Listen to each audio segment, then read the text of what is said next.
Sentinel 66B उपग्रह हाल ही में वैश्विक समुद्र स्तर और जलवायु संबंधी अवलोकनों को बेहतर बनाने के लिए एक नए समुद्री महासागर निगरानी उपग्रह सेंटिनल 6B को प्रक्षेपित किया गया था।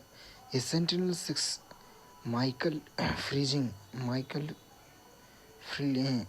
फ्रीलिच सेंटिनल 6A उपग्रह का उत्तराधिकारी है, जिसे नवंबर 2020 में प्रक्षेपित किया गया था। सेंटिनल 6B प्रशांत महासागर अवलोकन उपग्रह है। समुद्री स्तर में परिवर्तन, महासागर परिसंचरण और जलवायु संबंधी मापदंडों की निगरानी करता है। उपकरण में उच्च परिशुद्धता मापन के लिए छह वैज्ञानिक उपकरणों से युक्त विकासकर्ता में नासा, NOAA और ESA का संयुक्त सहयोग। विक्रम-1 कक्षीय रॉकेट हाल ही में प्रधानमंत्री नरेंद्र मोदी ने स्काई रूट के नए इन्फिनिटी कैंपस का उद्घाटन किया है। विक्रम-1 ऑर्बिटल रॉकेट का अनावरण किया है, जो भारत के निजी अंतरिक्ष क्षेत्र के लिए एक मील का पत्थर है। विक्रम-1 कक्षीय रॉकेट के बारे में स्काई रूट एरोस्पेस का पहला कक्षीय श्रेणी का प्रक्षेपण यान है। एक ही मिशन में कई उपग्रहों को प्रतिस्थापित करने की क्षमता के साथ छोटे उपग्रहों लगभग 300 किलोग्राम की कुशलतापूर्वक निम्न पृथ्वी कक्षा लियो में स्थापित करना है। विकास स्काई रूट एरोस्पेस हैदराबाद द्वारा मुख्य विशेषताओं में उच्च शक्ति के भार अनुपात के लिए बहुचरणीय पूर्ण कार्बन फाइबर संरचना, ठोस प्रणोदन 24 घंटे के भीतर प्रक्षेपण के लिए तैयार होने की अनुमति देता है। निम्न पृथ्वी कक्षा लगभग 160 से 1000 किलोमीटर की ऊंचाई तक होती। कक्षीय रॉकेट निरंतर कक्षा में 7.8 किलोमीटर प्रति सेकंड गति से प्राप्त करते हैं, जबकि उपकक्षीय रॉकेट अंतरिक्ष में पहुंचते हैं लेकिन बिना परिक्रमा किए वापस लौट आते हैं। निम्न पृथ्वी कक्षा पृथ्वी के निकट की एक कक्षा है जो लगभग 160 से 1000 किलोमीटर की ऊंचाई तक होती है। जहां अंतर्राष्ट्रीय अंतरिक्ष स्टेशन ISS सहित अधिकांश उपग्रह स्थापित किए जाते हैं। कक्षीय और उपकक्षीय रॉकेट। कक्षीय रॉकेट यह पृथ्वी की कक्षा में किसी वस्तु को स्थापित करता है जिसके लिए बहुत उच्च वेग लगभग 7.8 किलोमीटर प्रति सेकंड की आवश्यकता होती है ताकि वस्तु लगातार उपग्रह की परिक्रमा करती रहे। ध्रुवीय उपग्रह प्रक्षेपण यान PSLV इसरो का सबसे विश्वसनीय कक्षीय रॉकेट है। उपकक्षीय रॉकेट यह एक उपकक्षीय रॉकेट अंतरिक्ष तक तो पहुंच जाता है लेकिन उपकक्षीय वेग प्राप्त नहीं कर पाता है, जिसके कारण वह एक कक्षा पूरी किए बिना ही पृथ्वी पर लौट आता है। इसरो का RS-200 रोहिणी ध्वनि रॉकेट दूरस्थ आकाशगंगा में लुप्त डार्क मैटर। भारतीय खगोल भौतिकी संस्थान के खगोलविदों ने सुदूर आकाशगंगा NGC 1052 DF2 के डार्क मैटर की विचित्र अनुपस्थिति के बारे में नई अंतर्दृष्टि का पता लगाया है, जो एक अति विस्तृत आकाशगंगा है। आकाशगंगा NGC 1052 DF2 आकाशगंगा अपने विशाल आकार के लिए जानी जाती है, लेकिन तारों की विशाल स्थिति के कारण इसकी सतह की चमक अत्यंत कम है। अपने विशाल त्रिज्या के बावजूद इस आकाशगंगा का कुल गतिशील द्रव्यमान 340 मिलियन सौर द्रव्यमान से कम है, जो इसके अनुमानित तारकीय द्रव्यमान 200 मिलियन सौर द्रव्यमान के लगभग बराबर है। सौर द्रव्यमान तारों के द्रव्यमान को मापने के लिए उपयोग की जाने वाली मानक इकाई को संदर्भित करता है, जो सूर्य के द्रव्यमान के समतुल्य है। यह आकाशगंगा डार्क मैटर की उल्लेखनीय कमी दर्शाता है, क्योंकि इसका अधिकांश द्रव्यमान दृश्यमान तारों से निर्मित है, जो मिल्की वे जैसी विशिष्ट आकाशगंगाओं से अलग है। इस खोज का महत्व डार्क मैटर से संबंधित मौजूदा धारणाओं को चुनौती देना। ये निष्कर्ष इस व्यापक रूप से स्वीकृत मान्यता पर प्रश्न उठाते हैं कि ब्रह्मांड में आकाशगंगाओं के निर्माण और संचरण संरचना के लिए डार्क मैटर आवश्यक है। NGC 1052 DF2 इस बारे में महत्वपूर्ण प्रश्न उठाता है कि क्या कुछ आकाशगंगाएं बहुत कम बिना किसी डार्क मैटर सामग्री के निर्मित और विकसित हो सकते हैं। आकाशगंगा निर्माण पर अंतर्दृष्टि यह अध्ययन आकाशगंगा निर्माण की विविधता पर बहुत बहुमूल्य अंतर्दृष्टि प्रदान करता है, जिससे पता चलता है कि इस तरह के अपवादों की व्याख्या करने के लिए वैकल्पिक मॉडल की आवश्यकता हो सकती है। डार्क मैटर एक रहस्यमय अदृश्य पदार्थ है जो प्रकाश का उत्सर्जन, अवशोषण व परावर्तन नहीं करता है, जिससे पारंपरिक विद्युत चुंबकीय प्रेक्षणों द्वारा इसका पता लगाना असंभव हो जाता है। ब्रह्मांड और आकाशगंगाओं में उपस्थित यह ब्रह्मांड में द्रव्यमान ऊर्जा का लगभग 27% भाग निर्मित करता है और अदृश्य होने के बावजूद इसके गुरुत्वाकर्षण प्रभाव से आकाशगंगाओं को एक साथ बांधे रखने में महत्वपूर्ण भूमिका निभाता है। डार्क मैटर पर शोध वैज्ञानिक गुरुत्वाकर्षण लेंसिंग और आकाशगंगा घूर्णन वक्र जैसे अप्रत्यक्ष क्षेत्रों प्रेक्षणों के माध्यम से डार्क मैटर का अध्ययन करते हैं। CERN ने किए जा रहे प्रयोगों और जेनॉन 1T जैसे भूमिगत डिटेक्टरों का उद्देश्य डार्क मैटर कणों का प्रत्यक्ष रूप से पता लगाना है। यह उसका उत्पादन करना है। हालांकि निर्णायक प्रमाण अभी भी अस्पष्ट है। इसरो द्वारा पृथ्वी इमेजिंग उपग्रह प्रक्षेपण की योजना तीसरे चरण में खराबी के कारण इसरो का PSLV C60 मिशन EOS-09 को कक्षा में स्थापित करने में विफल रहा है, जिसने प्रक्षेपण यान की विश्वसनीयता को मौजूदा चुनौतियों पर प्रकाश डाला है। पृथ्वी अवलोकन उपग्रह EIS पृथ्वी अवलोकन या पृथ्वी रिमोट सेंसिंग उपग्रह पृथ्वी का कक्षा से अवलोकन करने के लिए डिजाइन किए गए हैं। ये सैन्य जैसे जासूसी उपग्रह और गैर सैन्य उद्देश्यों और पर्यावरण निगरानी, मौसम विज्ञान और मानचित्रण में उपयोग किए जाते हैं। EOS-09 ये पृथ्वी अवलोकन उपग्रह 09 पृथ्वी में RISAT 1B के नाम से जाना जाता है, एक राडार इमेजिंग उपग्रह है। इसका उद्देश्य कृषि, वानिकी, वृक्षारोपण, मृदा नमी, जल विज्ञान तथा बाढ़ मानचित्रण जैसे अनुप्रयोगों के लिए 24 घंटे उच्च गुणवत्ता युक्त चित्र प्रदान करना है। प्रक्षेपण स्थल में सतीश धवन अंतरिक्ष केंद्र, श्रीहरिकोटा, आंध्र प्रदेश। प्रक्षेपण यान ध्रुवीय उपग्रह प्रक्षेपण यान PSLV C61 भार लगभग 1710 किलोग्राम, तकनीकी क्षमता में C band synthetic aperture radar SAR से युक्त है। अनुप्रयोग में कृषि एवं वानिकी निगरानी, आपदा प्रबंधन, शहरी नियोजन और राष्ट्रीय सुरक्षा के लिए उपयोगी। वैश्विक अंतरिक्ष अन्वेषण शिखर सम्मेलन ग्लेक्स 2025 भारत ने 7 से 9 मई 2025 तक नई दिल्ली में ग्लेक्स 2025 के 12वें संस्करण की मेजबानी की है। वैश्विक अंतरिक्ष अन्वेषण शिखर सम्मेलन ग्लेक्स 2025 यह अंतरिक्ष अन्वेषण, नवाचार और सहयोग पर केंद्रित एक प्रमुख अंतर्राष्ट्रीय शिखर सम्मेलन है। थीम नई दुनियाओं तक पहुंच, अंतरिक्ष अन्वेषण का पुनर्जागरण। आयोजक में मेजबान राष्ट्र इसरो है। सह मेजबान एस्ट्रोनॉमिक्स सोसाइटी ऑफ इंडिया ASI। अंतर्राष्ट्रीय भागीदारी में अंतर्राष्ट्रीय एरोनॉटिकल फेडरेशन IAF। इसका उद्देश्य सहयोग को प्रोत्साहन करना, विभिन्न देशों के बीच संयुक्त मिशन, अनुसंधान परियोजनाओं और नीतिगत विचारों को आदान प्रदान को सुगम बनाना है। वैज्ञानिक और तकनीकी नवाचार को उजागर करना, वर्तमान में प्रचलित चुनौतियों को प्रदर्शित करना और कृत्रिम बुद्धिमत्ता, रोबोटिक्स और उपग्रह विकास क्षेत्रों जैसे क्षेत्रों का अन्वेषण करना है। अगली पीढ़ी में सह आयोजित से सत्र आयोजित करना, तकनीकी वस्त्रों और शैक्षिक कार्यक्रमों के माध्यम से छात्रों को शामिल करना, सूर्य के प्रकाश मंडल में हीलियम।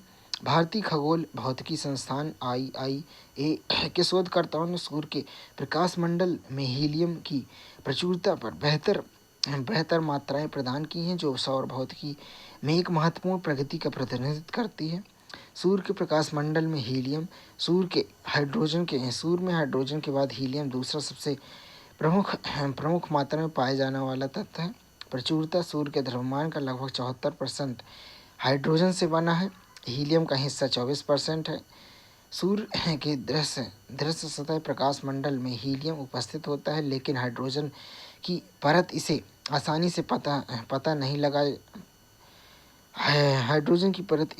से पता नहीं लगाया जा सकता है। ज्ञात करना कठिन क्यों? क्योंकि हीलियम की परमाणु संरचना जो उत्तेजित करने के लिए अधिक ऊर्जा की आवश्यकता होती है, इसलिए इसकी स्पेक्ट्रल रेखाएं ठंडे प्रकाश मंडल की तुलना में गर्म प्रकाश मंडल सौर ज्वालाओं में अधिक मजबूत होती हैं। पिछले अनुमान निम्नलिखित पर आधारित थे।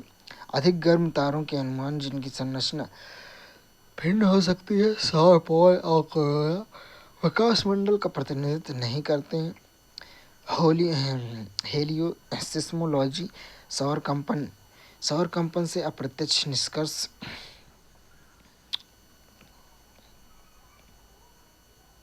सूर्य की परतों में कोर का तापमान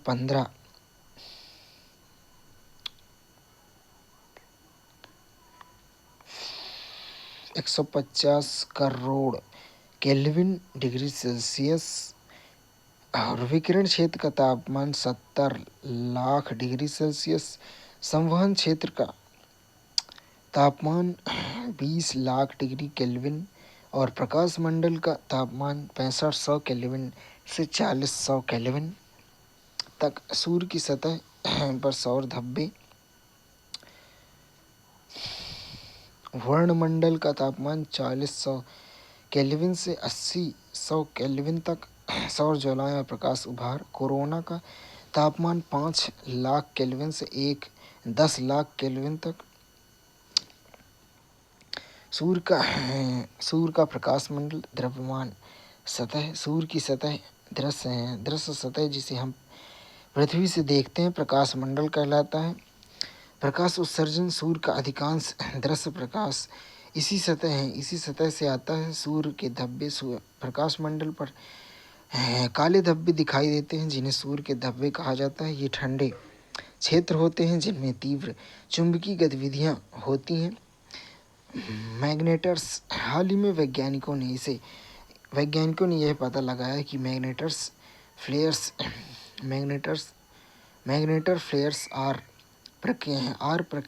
आर प्रक्रिया नाभिकीय संश्लेषण के माध्यम से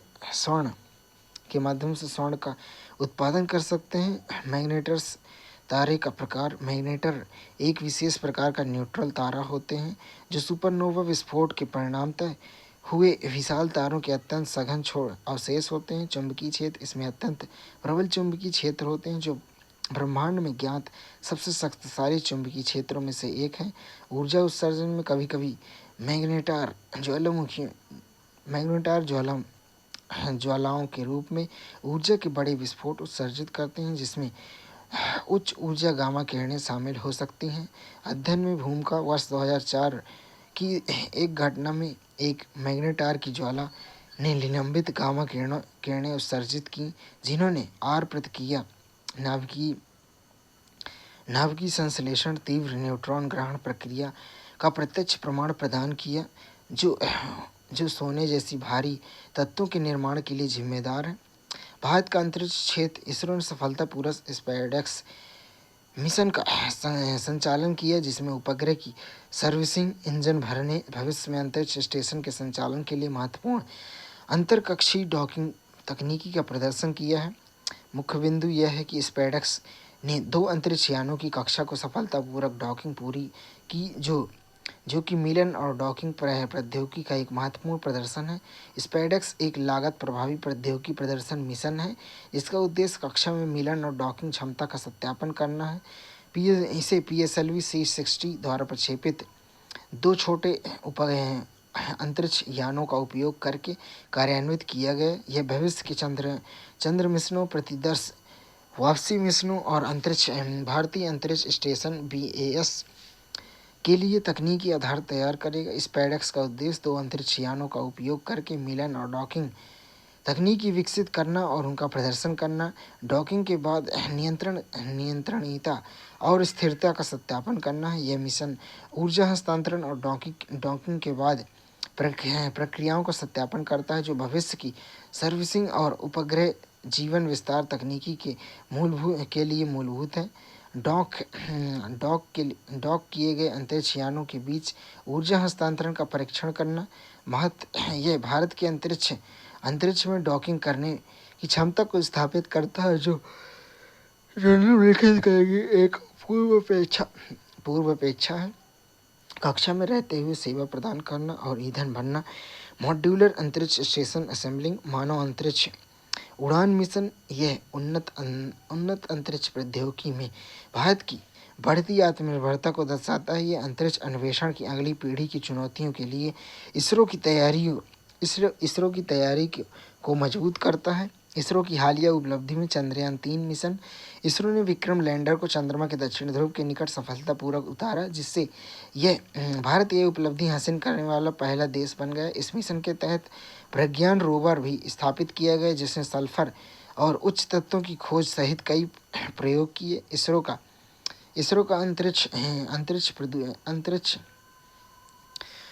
का अंतरिक्ष कृषि परीक्षण।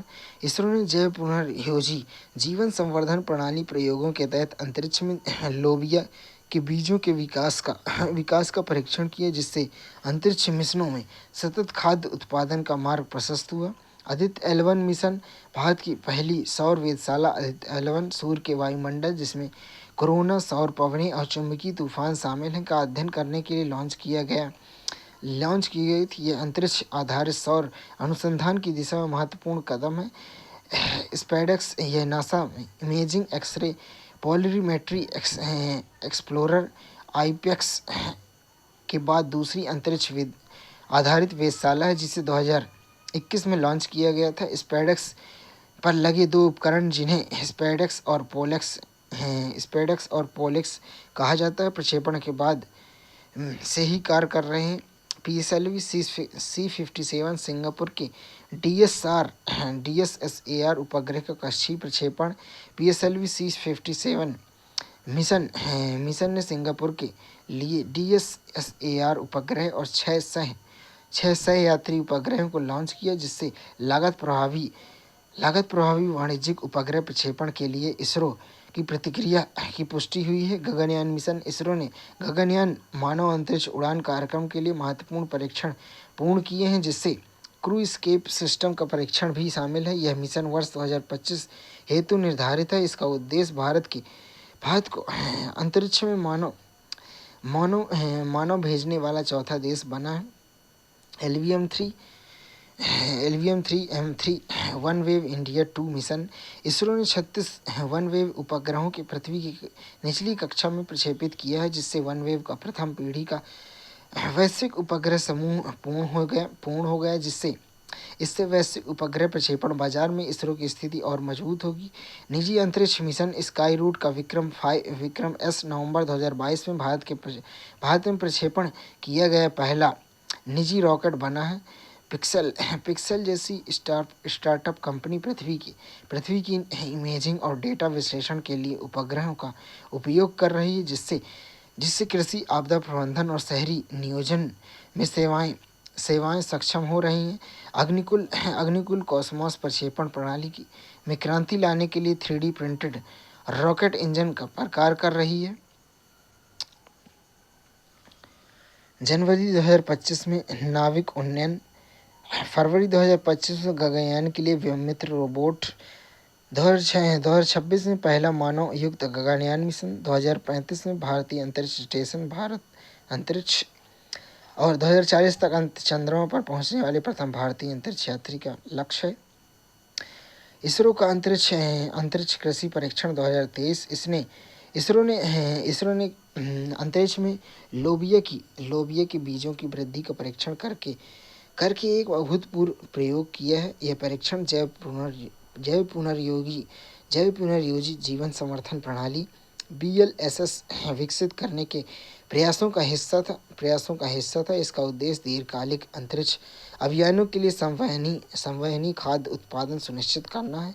यह प्रयोग भविष्य के अंतर्ग्रही अभियानों के दौरान अंतरिक्ष यात्रियों को ताज़ा भोजन उपलब्ध कराने, पहले से पैक किए गए भोजन पर निर्भरता कम करने और मिशन की आत्मनिर्भरता बढ़ाने में सहायक सिद्ध हो सकता है। यह पहल अंतरिक्ष कृषि को बढ़ावा देने के वैश्विक प्रयासों के अनुरूप है। उदाहरण के लिए नासा का तेजवेजी कार्यक्रम, चीन का अंतरिक्ष कृषि प्रयोग पार्कर सोलर प्रोब। दिसंबर 2024 को नासा के पार्कर सोलर प्रोब ने सूर्य की सतह के लगभग 6.1 मिलियन किलोमीटर 3.8 मिलियन मील की दूरी पर अपनी सबसे निकटतम दूरी पेरिहेलियन प्राप्त की। इस अंतरिक्षयान ने 7 लाख किलोमीटर प्रति घंटा 4,30,000 मील प्रति घंटा की ऐतिहासिक गति की प्राप्त की, जिससे यह इतिहास में मानव निर्मित सबसे तीव्र गतिशील वस्तु बन गई है। पार्कर सोलर प्रोब 2018 में नासा द्वारा सूर्य और उसके वायुमंडल का अध्ययन करने के लिए प्रक्षेपित किया गया। इसका उद्देश्य सूर्य के कोरोना चुंबकीय क्षेत्रों और सौर पवन संरचना और गतिशीलता का अध्ययन करना है। विशेषताओं में भौतिक उपकरण, fields experiments, integrated science investigation of the sun ISIS, solar grid electron alphas and protons sweep और wide field imager for solar probe WISPR प्रक्षेप हुआ अंतरिक्षयान अब तक सूर्य के 21 निकटवर्ती चक्कर लगा चुका है और इसरो भी अधिक निकट आने के लिए 3 अतिरिक्त चक्कर लगाने की योजना है। गुरुत्वाकर्षण सहायता युक्तिपूर्ण परिचालन। इसने शुक्र ग्रह के गुरुत्वाकर्षण का उपयोग 7 बार अपनी कक्षा को समायोजित करने और निकट आने के लिए अपने प्रक्षेप पथ को परिष्कृत करने के लिए किया। अंतरिक्ष गुरुत्वाकर्षण सहायता समायोजन 6 नवंबर 2024 को हुआ, जिससे यह यान शुक्र की सतह से 387 किलोमीटर की दूरी पर आ गया। पार्कर सोलर प्रोब और इसरो के उपकरण को सूर्य से 4.5 इंच 11.43 सेंटीमीटर मोटी कार्बन कंपोजिट शील्ड द्वारा संरक्षित किया जाता है, जो लगभग 2500 डिग्री फ़ारेनहाइट 3377 डिग्री सेल्सियस तक के तापमान को सहन कर सकती है। फायरफ्लाई तारामंडल। हाल ही में स्पेसएक्स के ट्रांसपोंडर 12 मिशन के तहत कैलिफोर्निया के वैंडनबर्ग स्पेस फोर्स बेस में फायरफ्लाई तारामंडल के पहले 3 उपग्रहों की सफलतापूर्वक प्रक्षेपित किया गया। Hyper spectral imaging satellite HSI कार्यक्षमता। यह प्राथमिक रंगों लाल, हरा, नीला पर ध्यान केंद्रित करने के स्थान पर कई तरंग-दैर्घ्य के प्रकाश के व्यापक स्पेक्ट्रम का विश्लेषण करता है। Spectrum filtering. यह वस्तु के विस्तृत स्पेक्ट्रल सिग्नेचर को एकत्र करता है, जिससे पारंपरिक इमेजिंग की तुलना में अधिक गहन विश्लेषण संभव हो पाता है। उन्नत क्षमताओं में यह वस्तुओं की पहचान करने से आगे चलकर इसकी विशिष्ट विशेषता का विश्लेषण करता है। उदाहरण के लिए परंपरागत उपग्रहों द्वारा वन की पहचान की जाती है, जबकि HSI उपग्रह निम्न कार्य कर सकते हैं: वृक्षों की प्रजातियों के में अंतर पहचान करना, प्रत्येक वृक्ष की स्वास्थ्य का आकलन करना, पिक्सेल के फायरफ्लाई के बारे में। फायरफ्लाई पिक्सेल का पहला व्यावसायिक उपग्रह समूह है जिसमें वैश्विक स्तर पर उच्च रेजोल्यूशन, उच्च आवृत्ति हाइपर स्पेक्ट्रल इमेजिंग के लिए निर्मित किए गए 6 उपग्रह शामिल हैं। कक्षा में सूर्य तुल्य कार्य निम्न पृथ्वी कक्षा। पिक्सेल एक भारतीय अंतरिक्ष प्रौद्योगिकी स्टार्टअप कंपनी है जिसकी स्थापना वर्ष 2019 में हुई थी। उपग्रह समूह एकीकृत प्रणाली के रूप में कार्य करने के लिए निर्मित किए गए समान कृत्रिम उपग्रह का एक नेटवर्क उपग्रह समूह होता है। कार्यक्षमता: वैश्विक जमीनी स्टेशनों से संचार करना, सामूहिक प्रदर्शन को बेहतर करने के लिए उपग्रहों को आपस में जोड़ना है। उपग्रह समूह के उदाहरण में वनवेव लगभग 700 उपग्रहों के साथ वैश्विक ब्रॉडबैंड सेवाएं प्रदान करता है। जीपीएस उपग्रह यूएसए का वैश्विक नेविगेशन और पोजीशनिंग सेवाएं प्रदान करता है। स्टारलिंक यह सबसे बड़े उपग्रह समूहों में से एक है। आदित्य 11 द्वारा सौर ज्वाला का चित्र। आदित्य 11 के सूट उपकरण SUIT उपकरण ने सौर ज्वाला के निचले वायुमंडल में स्थित एक सौर ज्वाला के केंद्रक पर अपनी तरह का पहला निकट पराबैंगनी NUV चित्र दिया है, जिससे ज्वाला ऊर्जा के निक्षेपण का नया अवलोकन संबंधी विवरण प्राप्त हुआ है। केंद्रक: सौर ज्वाला का केंद्रक और वायुमंडल के निचले भाग में एक स्थानीयकृत चमक है जो सौर ज्वाला के प्रारंभिक बिंदु को दर्शाता है। सौर ज्वाला सूर्य के वायुमंडल से निकलने वाली ऊर्जा का अचानक और तीव्र विस्फोट है। यह सूर्य के गतिशील चुंबकीय क्षेत्र के अचानक टूटने के कारण होता है, जिससे प्रकाश प्रकीर्णन और उच्च ऊर्जा आवेशित कणों के रूप में ऊर्जा उत्सर्जित होती है। आदित्य 11 और सौर ज्वालाओं का अध्ययन कैसे करता है? पराबैंगनी और एक्स-रे के चमक में वृद्धि: सौर ज्वाला से पहले उसके दौरान सूर्य का प्रभावित क्षेत्र पराबैंगनी यूवी और एक्स-रे तरंगदैर्घ्य अधिक चमकीला हो सकता है। आदित्य 11 उपकरणों द्वारा अवलोकन SUIT सूट और सोलेक्स और हेल10S जैसे उपकरण इन चमकीली चमक का चित्र लेते हैं, उनकी विशेषता का विस्तार से अध्ययन करते हैं। अंतरिक्ष आधारित अध्ययन का लाभ: चूंकि पृथ्वी का वायुमंडल हानिकारक सौर विकिरण को रोकता है, इसलिए सौर ज्वालाओं का अध्ययन केवल आदित्य 11 जैसी अंतरिक्ष आधारित वेधशालाओं से सही संभव है। सौर ज्वाला के केंद्रक के अध्ययन को वैश्विक महत्व: निचले वायुमंडल में देखी गई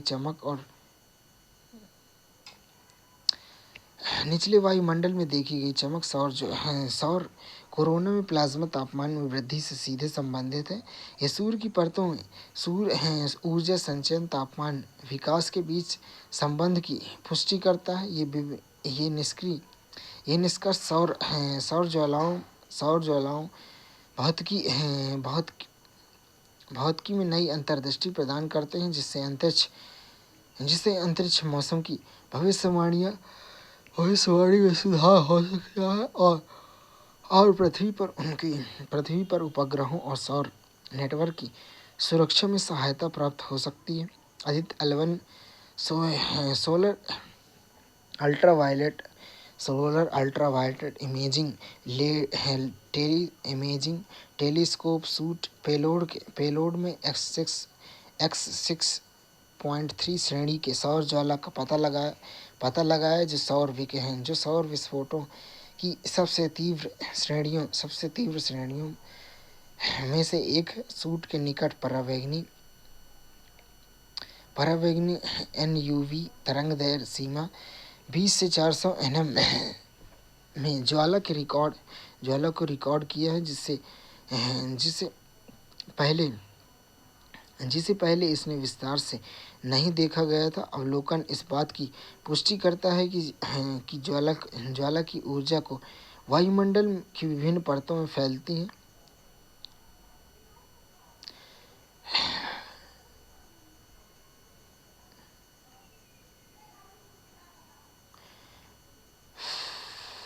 यह अवलोकन इस बात की पुष्टि करता है कि ज्वाला की ऊर्जा वायुमंडल में विभिन्न परतों में फैलती है, जिससे प्रकाश मंडल, क्रायोस्फीयर और कोरोना प्रभावित होते हैं। यह डेटा सौर ऊर्जा के अपवर्जन, उत्सर्जन और परिवहन की प्रक्रिया को बेहतर ढंग से समझने में सहायता करता है और लंबे समय से चले आ रहे वैज्ञानिक सिद्धांतों की पुष्टि करता है। आदित्य L1 मिशन निरंतर अवलोकन के लिए समर्पित पहला भारतीय मिशन है। प्रक्षेपण तिथि में 2 सितंबर 2023 इसरो द्वारा PSLV एक्सल रॉकेट का उपयोग करके उद्देश्य सूर्य के वायुमंडल, सौर पवन, अंतरिक्ष, मौसम की गतिशीलता का अध्ययन करना। कक्षा 6 जनवरी 2024 को सूर्य पृथ्वी लैग्रेंज बिंदु L1 के चारों ओर एक हैलो कक्षा में स्थापित किया गया। L1 बिंदु सूर्य का अबाधित दृश्य प्रदान करता है। आदित्य L1 मिशन का महत्व: यह पृथ्वी की कक्षा में हस्तक्षेप किए बिना दीर्घकालिक और अवलोकन को सक्षम बनाता है। ये सौर ज्वाला के आदित्य L1 का महत्व: यह पृथ्वी के वायुमंडल में हस्तक्षेप बिना दीर्घकालिक और अवलोकन को सक्षम बनाता है। यह सौर अनुसंधान में भारत को नासा और यूरोपीय अंतरिक्ष एजेंसी ESA जैसी अग्रणी अंतरिक्ष एजेंसी का स्थान प्रदान करता है। चंद्रयान 5 केंद्र सरकार ने भारत के अगले महत्वाकांक्षी चंद्र मिशन 5 को स्वीकृति प्रदान की है। चंद्रयान 5 इसरो और जापान का संयुक्त मिशन है। इसका उद्देश्य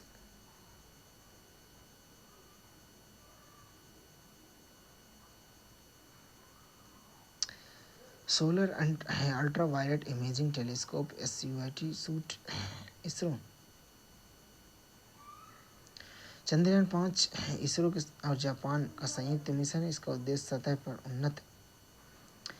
सतह की उन्नत अध्ययन करना है। पेलोड 250 किलोग्राम का रोवर ले जाएगा, जो चंद्रयान 3 के 25 किलोग्राम रोवर प्रज्ञान की काफ़ी बड़ा है। इसे चंद्रमा की सतह पर विस्तृत प्रक्षेपण करने और उस पर प्रयोग करने के लिए निर्मित किया गया है। इसका उद्देश्य अंतरिक्ष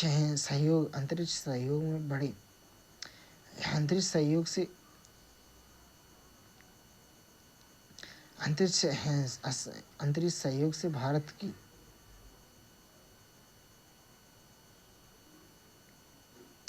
अन्वेषण क्षमताओं को सशक्त करना है। चंद्रयान 3 प्रक्षेपण तिथि 14 जुलाई 2023। चंद्रमा के दक्षिणी ध्रुव पर सफर सॉफ्ट लैंडिंग 23 अगस्त 2023 को। मुख्य विशेषताओं में विक्रम लैंडर और 25 किलोग्राम का प्रज्ञान रोवर। चंद्रयान 2 में मुख्य विशेषता विक्रम लैंडर, 25 किलोग्राम प्रज्ञान रोवर। चंद्रयान 4 में संभावित प्रक्षेपण वर्ष 2027 तक। उद्देश्य पृथ्वी नमूना वापसी मिशन। भारत द्वारा चंद्रमा की ऊर्जा और चंद्राणु के नमूने एकत्र करने में असफल लाने का प्रयास।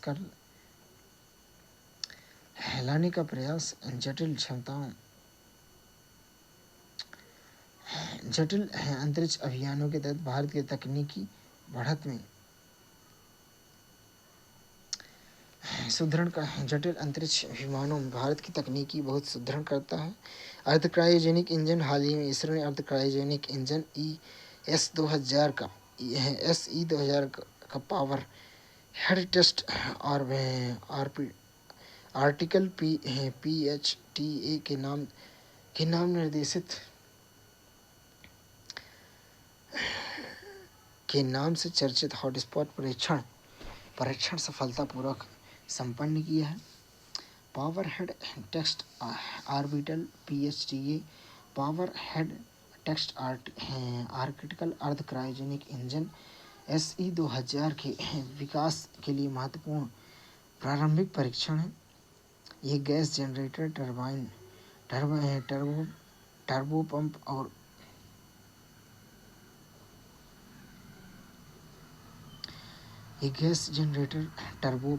प्री बर्नर और नियंत्रण घटकों सहित प्रमुख उप प्रणालियों के एकीकृत प्रदर्शन को प्रमाणित करने में सहायक है।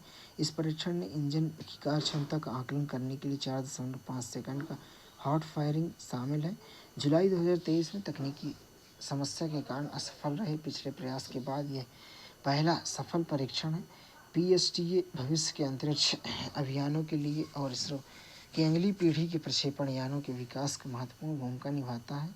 अर्ध क्रायोजेनिक इंजन और इसका महत्व सेमी क्रायोजेनिक इंजन प्रणोदन के रूप में तरल ऑक्सीजन LOX और केरोसिन RP1 के संयोजन का उपयोग करता है। पारंपरिक क्रायोजेनिक इंजनों की तुलना में यह अधिक प्रणोदक 2000 किलोटन प्रदान करता है, इसलिए इसे SE 2000 नाम प्रदान किया गया है। केरोसिन के उपयोग से यह पूरी तरह से क्रायोजेनिक इंजनों की तुलना में अधिक भंडारण योग्य, लागत प्रभावी और कम लागत जटिल हो जाता है। केरोसिन की उच्च घनत्व के कारण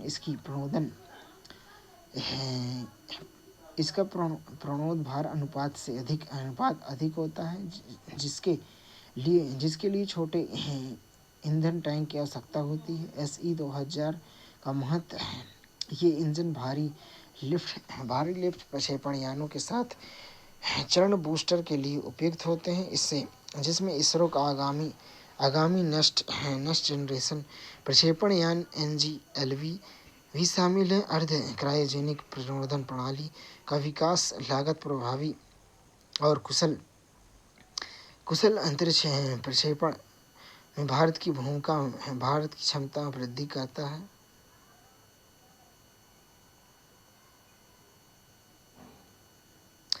ब्लू घोस्ट मिशन अमेरिकी कंपनी फायरफ्लाई एरोस्पेस ने अपने ब्लू घोस्ट मिशन 1 को चंद्रमा पर सफलतापूर्वक उतारा, जो दूसरा निजी चंद्रयान और सीधा उतरने वाला पहला चंद्रयान है। ब्लू घोस्ट मिशन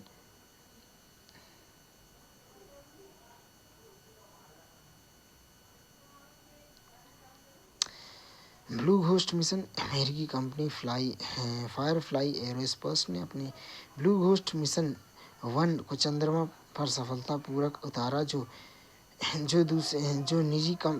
निजी चंद्रयान और सीधा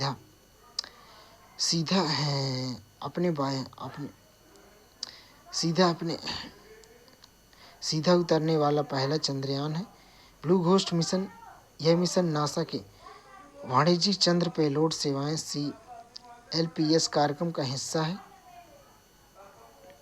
ब्लू घोस्ट मिशन चंद्रमा की सतह पर चलने वाला कोई रोवर नहीं है। Blue ghost mission 1 blue ghost चंद्रमा की सतह पर एक चंद्र दिवस 14 पृथ्वी दिवस तक कार्य करेगा। ब्लू घोस्ट मिशन 1 वैज्ञानिक लक्ष्य इस मिशन में मुख्य रूप से नासा द्वारा निर्मित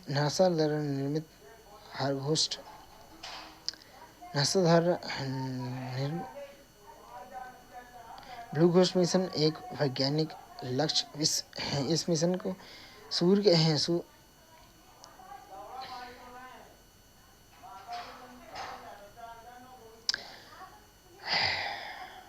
ब्लू घोस्ट मिशन इस मिशन का उद्देश्य नासा द्वारा 10 वैज्ञानिक पेलोड ले जाना है, जिसका उद्देश्य चंद्रमा के वातावरण का अध्ययन करना। मुख्य उद्देश्य में भविष्य में मिशनों के लिए रोबोटिक्स ड्रिलिंग तकनीकी के परीक्षण करना, चंद्रमा की सतह और उपसतह की संरचना का अध्ययन करना, चंद्रमा पर मौजूद उपकरणों की सुरक्षा के लिए धूल चित्रण स्थिति की खोज करना है। ये अध्ययन भविष्य के चंद्र अभियानों में सहायक होंगे। पृथ्वी का अंतरिक्ष मौसम के प्रभावों को सतह समझ विकसित करने में सहायता करेंगे। अंतरिक्ष यान ध्रुवों के क्षुद्रग्रहों के प्रभावों को प्रभावित क्षेत्र मैरी क्रिसमस के पास उतारा